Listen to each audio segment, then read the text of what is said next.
it will not be allowed the people of India. With these words, I Thank you, Shri Thank you Hanuman very much, Benwal sir. जी। सभापति महोदय, सबसे पहले तो मैं आपको धन्यवाद दूंगा कि राष्ट्रपति महोदय के अभिभाषण पर आपने मुझे बोलने का अवसर दिया। पक्ष विपक्ष के बहुत से विद्वान सदस्यों ने अपनी बात रखी और हमारे लिए सबसे खुशी की बात यह है कि आज से लोकसभा सुचारू रूप से चालू हो गई। देश की जनता जब पार्लियामेंट चलती है तो देश का नौजवान, किसान, तमाम वर्ग ये उम्मीद करता है कि लोकसभा चलेगी और हमारे मुद्दे वहाँ उठाए जाएंगे, सरकार का ध्यान आकर्षित करेंगे और उनका समाधान होगा। सभापति महोदय, राष्ट्रपति का अभिभाषण जो हमने देखा, स्कूली बच्चों को जिस तरह कहानी सुनाया करते थे, इसमें मुझे कोई विजन नज़र नहीं आ रहा है।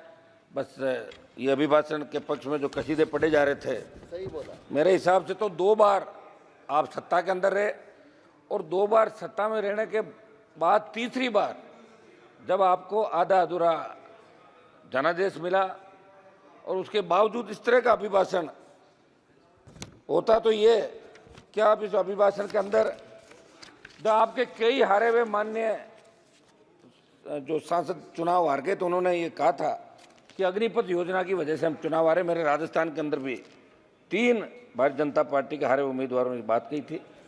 समझ महोदय, अग्निपथ जो इस अग्निपथ योजना, सुनो मेरी, आप पहले कृषि मंत्री जी पता करो पूरा, अग्निपथ योजना और अग्निवीर उसके अंदर जाते हैं, उनको कहते हैं। तो अग्निपथ जो योजना है ये लेके आए और उसका विरोध हमने पहले दिन से किया।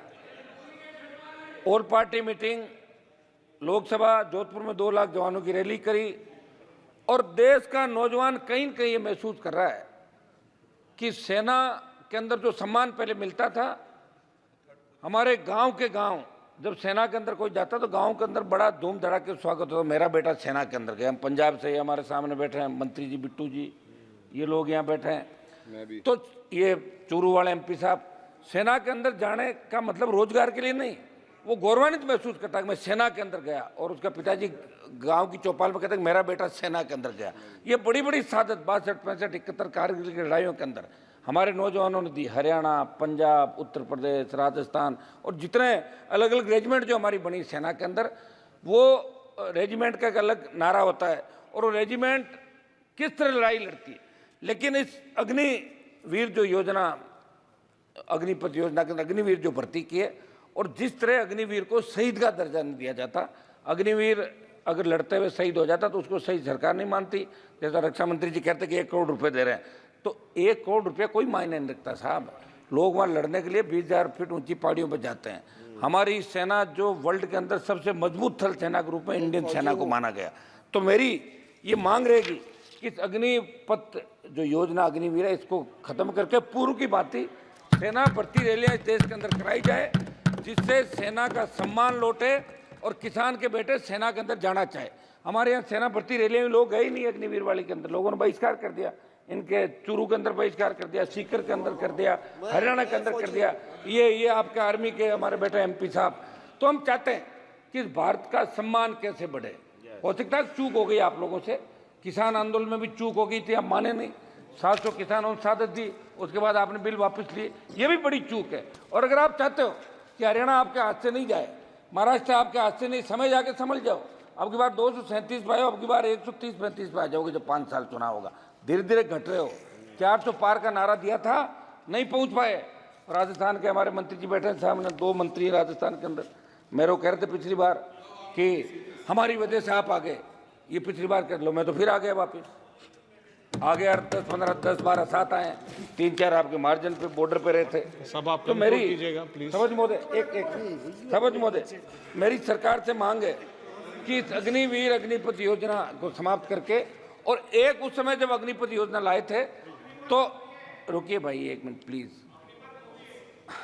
मूवी अलग है, इस योजना का नाम पढ़ ले आप, सुनो पहले पढ़ाई करो, तैयारी करो, ठीक है। सिवाय मोदी जी के नारे लगाने के कुछ नहीं करते आप लोग, मोदी जी ही करते, पढ़ा करो। तो ये मेरा समझ, एक उस समय क्या हुआ था कि जब ये योजना आई प्लीज उस समय आप कंक्लूड एक कीजिएगा। मिनट साहब, नहीं साहब, आप में conclude सेना कीजिएगा। भर्ती जो रैलियां होती थी उसमें हमारे बच्चों ने जो फिजिकल थल सेना आपकी, रुकिए साहब क्यों बोल रहे हैं आप, थल सेना, वायुसेना और आपकी नेवी, इन तीनों के अंदर फिजिकल हो गया और बच्चों को ज्वाइनिंग लेटर दे दिए, उनकी भी भर्ती नहीं कर रहे हो, उनकी भर्ती की जाए।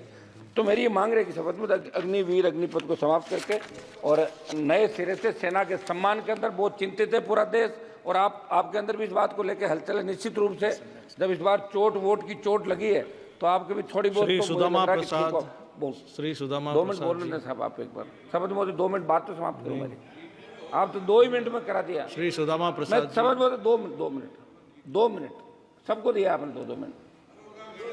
सभापति महोदय 2 मिनट में समाप्त कर लेता हूँ। इम्पोर्टेंट टॉपिक बात कर रहे अब मैं सिर्फ इम्पोर्टेंट टॉपिक पे बात करूंगा, उनको टोका टोकी नहीं कर रहा हूं। टॉपिक बात कीजिए, लेकिन कंक्लूड कीजिएगा ना। महोदय, समाचार पत्रों में असंगठित उद्योगों के वार्षिक सर्वेक्षण में नेशनल सैंपल सर्वे ऑफिस के आंकड़ों को पढ़ रहा था। विगत 7 सालों में 18 लाख उद्योग बंद हो गए, 54 लाख लोगों को नौकरी खोनी पड़ी। नोटबंदी, जीएसटी, कोरोना महामारी इसका कारण, प्रमुख कारण है, लेकिन अभी भाषण में इस बात का कोई जिक्र नहीं। समझ महोदय, युवा आत्महत्या कर रहा है और नशे की बढ़ती प्रवृत्ति देश के लिए चिंता का विषय। सिंथेटिक नशा, पंजाब, हरियाणा, राजस्थान, एमडीएमए, एलएसडी, इस पे कैसे रोकथाम हो, ये हम सब के लिए चिंता का विषय। सबको इस पे विचार करना चाहिए। नीट की बात चली, हम भी चाहते हैं कि नीट के अंदर एक दिन की चर्चा होनी चाहिए, ये हमारी सबकी मांग है। और हमारी मांग तो ये भी है कि मंत्री जी माननीय इसके अंदर सभापति इस्तीफा दें महोदय,